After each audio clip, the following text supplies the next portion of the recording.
ठीक है, can I say sales book, then और purchase return book, sales return book, उसके बाद bill receivable book, bills payable book and cash book. अब आप थ्योरेटिकली समझिए, the balances of these subsidiary books are transfer to ledger. यही है ना, laser में ही भेजना है ना। ठीक है, बट एक छोटी छोटी बात। ठीक है, तो एक चीज अगर हम लिखें, you can say the balances of subsidiary books, subsidiary books सारी बुक का बात कर रहा हूं, आर ट्रांसफर टू लेजर। ठीक है, एक बार जरा क्वेश्चन को छोड़ी, एक बार छोड़ी दियो, एक बार सुन लियो, एक बार रिसीव कर लो। ठीक है, जैसे कि परचेज बुक कौन से लेजर में जाके बैठ जाएगा? क्या लग रहा है? परचेज का लेजर, नाम तो वही है सर। ठीक है, परचेज का लेजर। अब आप मुझे बताइए कौन सी साइड परचेज का लेजर बना है टी शर्ट में? एक डेबिट साइड, एक क्रेडिट साइड। कौन सी साइड? Debit side. और अगर मैं आपको बोलूं, जब आप परचेस कर रहे हो तो आपने किस चीज की परचेस करी बच्चे? गुड्स की, पहली बात। और कहने से ऑन उधारी, तो इसका मतलब कोई ना कोई पार्टी का भी नाम इन्वॉल्व होगा। ठीक है, तो जब तुम लेजर बना रहे हो, क्या तुम्हें सिर्फ परचेज बुक बनाना है, या तुम्हें जो लेजर होगा वो पार्टी का भी लेजर बनाना है? And rather I should say party sir, सीधा सीधा क्रेडिटर लिखो ना। क्रेडिटर ही तो है, परचेज करूंगा तो आपने उस क्रेडिटर के लेजर को डेबिट करा या क्रेडिट करा? क्रेडिट, बिकॉज अगर एक चीज डेबिट होगी तो दूसरी तो क्रेडिट ही होगी ना भाई। ठीक है, यही चल रही है ना कहानी। सेल्स बुक गुड्स का होता है और क्रेडिट का होता है, कौन से अकाउंट में चला जाएगा? Sales account. और कौन सी साइड? क्रेडिट से। वेर एज जो लेजर होगा वो क्या होगा बच्चे? डेटर। और वो डेटर कौन सी साइड करो? डेबिट। आपके सामने अभी अब क्वेश्चन में आपको खुद ही रिकनसाइल हो रही होंगी बात। परचेज रिटर्न बुक, ये भी किस चीज की है? गुड्स की। कौन सा होगा? क्रेडिट। अब आप इसकी मुझे एंट्री देखो, जरूरी थोड़ा है, सब्सिडी बुक ना सब फर्जीवाड़ा निकल चुका। ये मैनुअल टाइम पे चलता था, ये आपको सिखाया जा रहा है, फालतू की बात है। एंट्री डलती है सिस्टम में सीधी। परचेज रिटर्न की एंट्री बता दो मुझे। Exactly exactly। और आपके दिमाग ऐसे है, परचेज डेबिट होता है तो परचेज रिटर्न तो क्रेडिट, और उधारी पे तो क्रेडिट टू परचेज रिटर्न। ठीक है, तो जब मैं इसका अकाउंट बनाऊंगा, परचेज रिटर्न अकाउंट, आपने इसको क्या करा? क्रेडिट करा ना बच्चे। और काउंटर कौन सी पार्टी यूज हो जाएगी? क्रेडिटर, उसको डेबिट ही तो करा है आपने भी कुछ। Sales return, obviously sales return goods का होता है और क्रेडिट का होता है। और कौन सा अकाउंट बनेगा? Sales return account. Now which balance it has? Exactly, because sales has credit, sales return has debit balance. और काउंटर कौन सा लेजर इंपैक्ट होगा? डेटर। आपके डेटर बढ़ गए या कम हो गए? कम हो गए। आपको समझ आनी चाहिए, हजार तरीके होते हैं एक लैंग्वेज को समझने के। भाई जब मैंने बेचा तो डेटर बढ़ गए, वापस आ गए तो कम ही तो होंगे ना, और डेटर कम होगा तो क्रेडिट ही तो होगा। ठीक है, बिल रिसेबल का आपने देखा कोई भी पॉइंट नहीं आया, लेकिन जनरली आपको बताता हूँ बिल रिसेबल का क्या होगा, बीआर अकाउंट बन जाता। ठीक है, और बीआर अकाउंट क्या होता है? डेबिट होता है। अब आप बोलोगे होता क्या है? कुछ आइडिया किसी बच्चे को बीआर क्या होता है? मैंने आपको उधारी पे बेचा, बेचा। ठीक है, मान लो अनन्या जी, आपको मैंने रिमोट भेजा 100 रुपए उधारी पे। मैं एंट्री क्या डालता हूँ? Ananya debit to sales. मैंने कहा मुझे भरोसा नहीं है अनन्या जी, आप पैसा दोगे नहीं दोगे? उन्होंने कहा सर रिटर्न ले लो मेरे से, लो। ठीक है, रिटर्न ले लो, नहीं दिया तो जेल कर देना। उस डॉक्यूमेंट की वैल्यू होती है, वो डॉक्यूमेंट मेरी बुक्स के लिए बीआर हो जाता है, बिल रिसीवेबल। जैसे ही आपने पेपर दिया ना, मैं खुश हो गया, तो ये बिल रिसीवेबल होता है। और मैं खत्म किसको कर देता हूँ? अनन्या को। तो बिल रिसीवेबल टू अनन्या। ये चैप्टर आपका है नहीं अभी। ठीक है, लेकिन आप समझिए एंट्री क्या होती है। अगर मैं बिल एंट्री तो आपको आनी चाहिए, छोटी सी एंट्री अगर यहां बना दूं मैं, bill receivable to debtor. Bill receivable एक पेपर होता है सिर्फ, जिसकी वैल्यू है, लीगल पेपर है, जैसे 500 का नोट आपके पास पड़ा, उसकी वैल्यू है, उसको छोड़ दोगे क्या ऐसी आप? नहीं, पेपर की वैल्यू है। ठीक है, ऐसी आपकी रिटर्न कमिटमेंट की एक वैल्यू है, तो B R debit to debtor, तो बी आर बढ़ जाता है और डेटर क्या हो जाता है? क्रेडिट। सिमिलरली बिल्स पेबल होती है, मैंने जो बेचा था, मैं भी तो लोग से खरीदता हूँ, तो मैंने भी तो किसी को डॉक्यूमेंट वादा करा होगा, तो बीपी क्या हो जाता है? अब मेरे लिए वो क्या हो जाता है? Bills payable. समझ रहे हो? जब मैं खरीदता हूं और मैं इशू कर रहा हूं, ठीक है, तो बिल्स पेबल एकदम रिवर्स होता है। बिल्स पेबल अकाउंट क्या होता है? Credit, that's a liability. मैं रिटर्न किसी को वादा करके आ गया हूं, मैं पैसे दूंगा, और जिससे खरीदा होता है वो क्रेडिटर होता है, तो क्या हो जाता है? डेबिट। आपको जानने की इतनी जरूरत नहीं है, मैं वैसे ही बता रहा हूं। और कैश बुक का टोटल कहाँ जाएगा? Debit side. ये अभी आपका एक समरी बनी कि वो जो अभी जो आपने क्वेश्चन करा वो था। यहां तक क्लियर है? अब मैं इसलिए आपको ये बात बता रहा हूं कि आप रिसीव कर लिया तो सारे, मैं आपसे अब एक चीज पूछ रहा हूं, ठीक है, सपोर्ट करना इस चीज पे। आपने परचेज करा 100 रुपए का, ट्रेड डिस्काउंट है 10, तो आप जब परचेज बुक बनाएंगे तो आप 100 पे रिकॉर्ड करेंगे या 90 पे रिकॉर्ड करेंगे? किससे परचेज करा है? परचेज फ्रॉम ए, ए का नाम लिखोगे, 100 रुपये, 10 रुपये माइनस कर दोगे, परचेज कितने की हो जाएगी? 90 की। आपने ये खरीदने के लिए फ्रेट दिया 8 रुपए का, और पैकिंग का खर्चा 3 रुपए का। पहली बात दिमाग रख लेना है, परचेज का खर्चा नहीं बढ़ रहा है, सामान कितने का है तुम्हारा? 90 का ही है, लेकिन ऑब्वियसली ट्रांसपोर्टेशन का खर्चा तो उसके लेजर अलग होते हैं। लेकिन आपने देखा होगा कि सर वो तो यहीं बना दिए, हाँ तो बना दिए तो कोई बात नहीं, समझ रहे हो? बना दिए तो कोई बात नहीं। एक कौन सा बन गया था? फ्रेट। और एक कौन सा बन गया था? पैकिंग। यानी कि भाई मैंने 8 रुपए फ्रेट के दे दिए, 3 रुपए पैकिंग के दे दिए, तो बेसिकली आपका एक टोटल आ गया, कितने रुपए का आ जाएगा? 101। यही करा आपने भी पैटर्न में। इससे अगर मैं आपको बोलूं, आपकी परचेज अकाउंट में कितने रुपए चले जाएंगे? एक ही है, इतनी ट्रांजैक्शन ही है, ठीक है। अब आप मुझे बताओ, मुझे यहीं से तो लेजर हो गया, परचेज बुक एक ही था, अब कहाँ कहाँ क्या क्या डालूंगा? परचेज अकाउंट में कितना डालूंगा? 90। सर फ्रेट का अलग लेजर बनेगा, बिल्कुल बेटे, परचेज में मत डाल देना। फ्रेट कितने से? 8 रुपए, खर्चा है, डेबिट होगी। सर जी पैकिंग, बेटे पैकिंग का भी तो खर्चा ही होता है। और सर ये मिस्टर ए को कितने रुपए देने हैं? 101, क्योंकि मिस्टर ए को बोला था भाई जी 90 का दे दो, और ये सारा 8 रुपए तीनों 101, तो मिस्टर ए डेबिट करूं कि क्रेडिट करूं? आप बताइए। और आप देख लो, आपका डेबिट क्रेडिट के बराबर हो गया लेजर में भी। समझ आ रहा है आपको क्या चल रहा है? अब इसी को आप कह रहे थे ब्रॉड डाउन कैरेट डाउन करवा दो, सर लो बेटे, ये जब क्लोज करूंगा तो कैरेट डाउन 90 आ जाएगा, इसी को तू ब्रॉड डाउन कर दे 90, क्या दिक्कत वाली बात है? कैरेट डाउन 8 रुपए कर देगा, इसी का ब्रॉड डाउन कर दे 8 रुपए, कोई दिक्कत वाली बात नहीं। इसी का कैरेट डाउन 3 रुपए कर देगा, ब्रॉड डाउन कर देगा 3 रुपए, इसका कैरेट डाउन 101, और ब्रॉड डाउन इस तरफ आ जाएगा 100।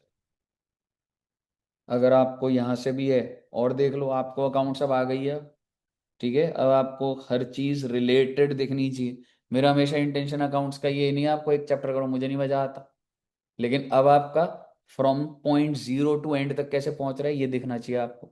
आपको क्या लग रहा है, ट्रायल बैलेंस मैच हो जाएगा? बिल्कुल मैच हो जाएगा। कैसे मालूम है? परचेस कितने रुपए से? 90 से। फ्रेट कितने से? 8 रुपए। पैकिंग 3 रुपए। और मिस्टर ए 101 आपका ट्रायल मैच। मुझे बताइए, समझ आया बच्चा आपको? दिस इज सीक्वेंस, क्यों कर रहे हैं, क्या चीज है, वो चीज है, क्लियर है? अब हालांकि अब आपको ये अगर एकदम कनेक्टेड है तो आपको सारी चीजें पुरानी याद आई होंगी कि हमने ये चीजें करी थी, ये ऐसे हुआ है, ठीक है, बट स्टिल मेरे को ये है कि मैं आपको थोड़ी सी जर्नल एंट्रीज के एंगल से हल्की सी बातें बोलूं, ठीक है, क्योंकि जर्नल एंट्री आपको आती जाएगी, साथ साथ होता रहता है, तो वो है। जस्ट ऐसे ही बोल रहा हूं, आपने कोई चीज सेल करी 100 रुपए की, ट्रेड डिस्काउंट 5 रुपए है, जनरली बोल रहा हूँ, आप मुझे जर्नल एंट्री बता दीजिए, मुझे अच्छा लगता है सेल्स की एंट्री सुनना। Cash debit to sales, sales कितने से?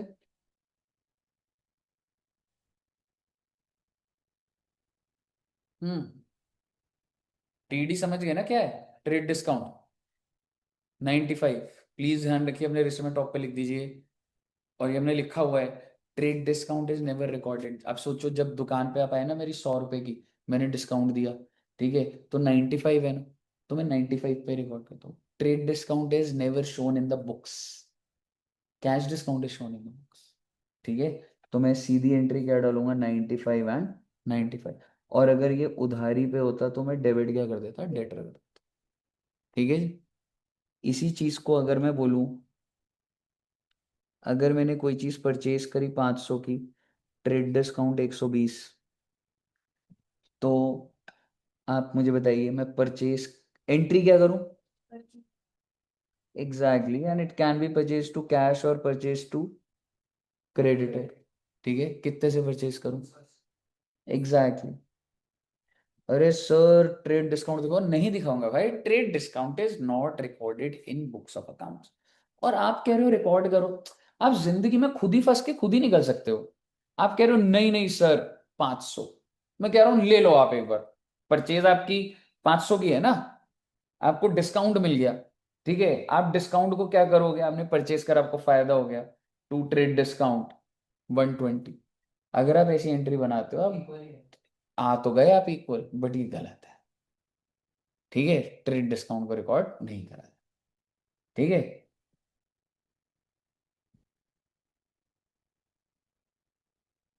और ये मैंने इसलिए बताया क्योंकि मेरे को दिख रहा था परचेज रिटर्न पे कोई बात चल रही थी, इसलिए मैं ये बात कर रहा हूँ।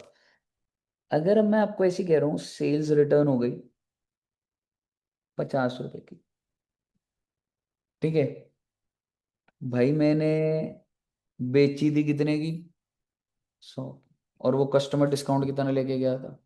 अब एक बात बताओ, अगर वो आधा सामान वापस कर रहा है, ठीक है, तो क्या जो मैंने उसे डिस्काउंट दिया था 5 रुपए का, तो भी तो कम हो जाएगा ना अपने आप।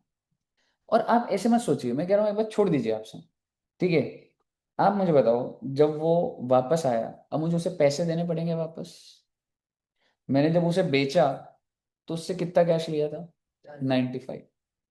He is technically returning me 50%। How 50%? List price की बात चल रही है ना, तो मैं उसको कितने रुपए दूं? क्या मैं उसको 50 रुपए दे दूं? आपको लग रहा है ये आपको दुकानदारी के एंगल से लग रही है बात?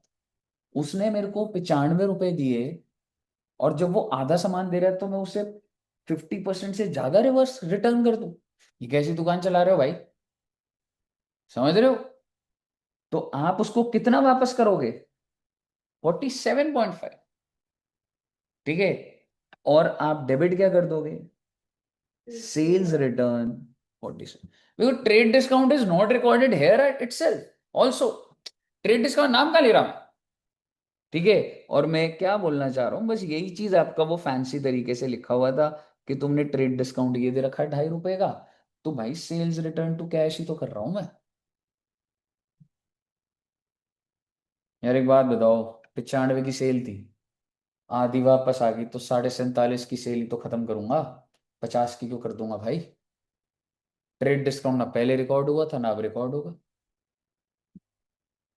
एवरीथिंग इज परफेक्टली अलाइंड, हर चीज के पीछे लॉजिक होगा बच्चा, कोई भी चीज ऐसी नहीं होगी जो आप कभी भी 50,000 करोड़ लॉजिक भी पकड़ दोगे ना, हर चीज के पीछे कहानी एकदम परफेक्ट चलेगी अकाउंट्स में, ये ध्यान रखना। ठीक है, कोई भी चीज याद करने की जरूरत नहीं पड़ती। ठीक है, अगला, इफ आई से परचेज रिटर्न, परचेज रिटर्न अगर 250 का है, तो मुझे बताओ ट्रेड डिस्काउंट कितने का, इसका मतलब उस पर एडजस्ट करवाऊंगा, 60 का ही होगा ना। ठीक है, बट इतना लोड क्यों ले रहे हो, सिर्फ परचेज रिटर्न की एंट्री बता दो। Exactly exactly. कैश वापस आ जाएगा, परचेज रिटर्न कितना वापस आएगा, 250 देगा कोई आपको, नहीं, 250 माइनस दिस, 190 रुपये वापस आ जाएंगे। क्यों? 380 की परचेज करी थी, आधी वापस करोगे तो परचेज रिटर्न आधी 190 ही तो लिखोगे। अगर आपने वो नहीं करा तो गड़बड़ हो जाएगी। बताइए, क्लियर है बच्चे? तो ये आपको एंट्रीज ऐसे मतलब समझ आनी चाहिए थी।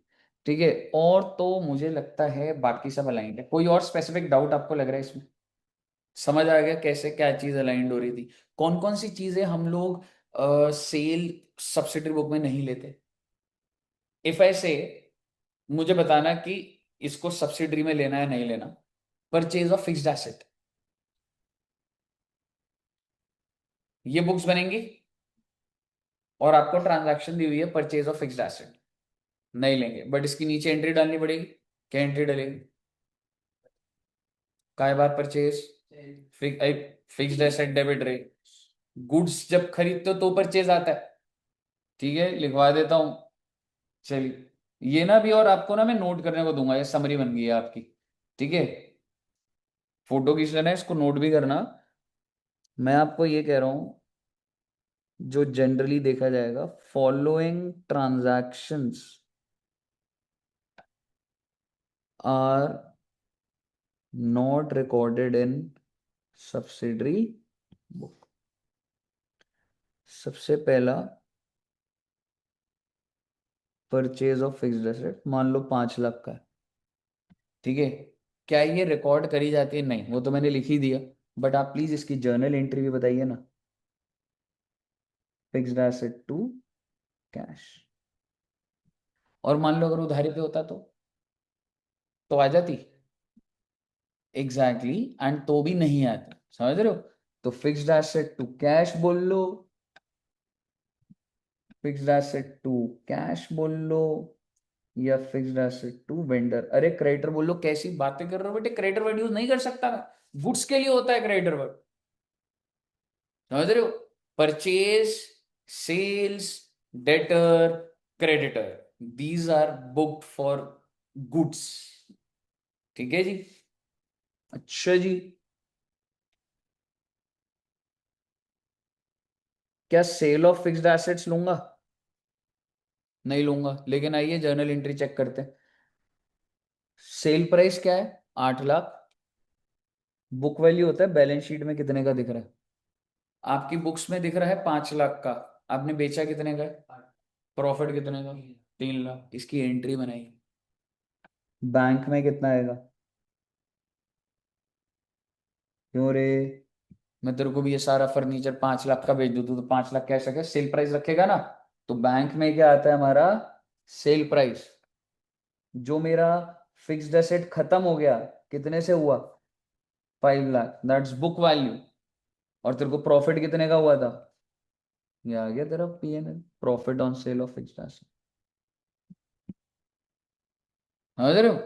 और अगर इसी कहानी को, अगर मैं एक और चीज कर दूं, sale of fixed asset 8 lakh, this is the sale price, and if I say book value is 10 lakh, तो चिराग जी क्या एंट्री डालोगे? फिक्स्ड एसेट बेचा है तूने 8 लाख का, बुक वैल्यू 10 लाख। बैंक में कितना बच्चों? 8 लाख। फिक्स्ड एसेट कितने से खत्म होगा? 10 लाख। और आपका लॉस आ गया भाई साहब, लॉस डेबिट हो जाता है। कहने का मतलब ये है, जो एसेट अगर जितनी वैल्यू पे पड़ा बाहर तो उतने से ही जाएगा, बैंक में सेल प्राइस, जो डिफरेंस आ गया क्रेडिट पे तो प्रॉफिट, डेबिट पे तो लॉस। मुझे बताइए, क्लियर है? वेरी गुड, बस एक दो एंट्री और करते हैं। नहीं, और तो कोई ऐसा वो नहीं है। और कोई एंट्री दिमाग में आ रही है आपको? कुछ कंफ्यूजन ऐसा दिमाग में चल रहा है? क्लियर है बच्चे? इसको आप नो, हाँ। Purchase return of fixed asset क्या सब्सिडरी बुक में जाएगा? पहली बात तो फिक्स्ड एसेट जाएगा ही नहीं। ठीक है, बट सपोज कर, चौथा, purchase return of fixed asset, इसका मतलब समझो, जो मैं फिक्स्ड खरीदा था, डेबिट करा था, अब जब मैं वापस कर रहा हूं तो क्रेडिट ही तो होगा ना भाई। मैंने जब फिक्स्ड एसेट खरीदा था, मैंने purchase a fixed asset, fixed asset debited, आज मैं वापस कर रहा हूं, क्रेडिट हो जाएगा। वेंडर की लायबिलिटी खत्म हो जाएगी। या फिर भाई मुझे मेरा पैसा दे दे भाई, मैं आज एसी खरीद के आया 30,000 का, एसी टू कैश, आज शाम को ही वापस कर दिया, cash to AC. But is it a part of subsidy book? Not at all, that's a fixed asset. ठीक है दोस्त। और अगर हाँ ठीक है, मुझे बताइए, क्लियर है? चलिए, तो मेरे हिसाब से बच्चे सब्सिडरी बुक का आपका ग्रिपिंग बैठ चुकी है। पर अभी भी किसी भी चीज को पूरा कंप्लीट करने का क्या मतलब होता है, इसका थ्योरी के 3-4 पेज पढ़ लेना भाई। ठीक है, उसके बाद उसका ट्रू फॉल्स जो है वो कर लेना। ठीक है, प्रैक्टिकल क्वेश्चन तो आप आराम से हैंडल कर लोगे, बट कोई एमसीक्यू या कुछ है तो वो उसको रीड करोगे याद करने का। ठीक है, अगर वो दिक्कत आ रही हो बताना, मैं डिक्टेट कर दूंगा कुछ मेन पॉइंट, बट एक बार रीड कर लोगे तो सही रहेगा। ठीक है बच्चों, तो ये आपका सारा का सारा डन हो गया। और ऑनलाइन भी क्लियर है बच्चों को?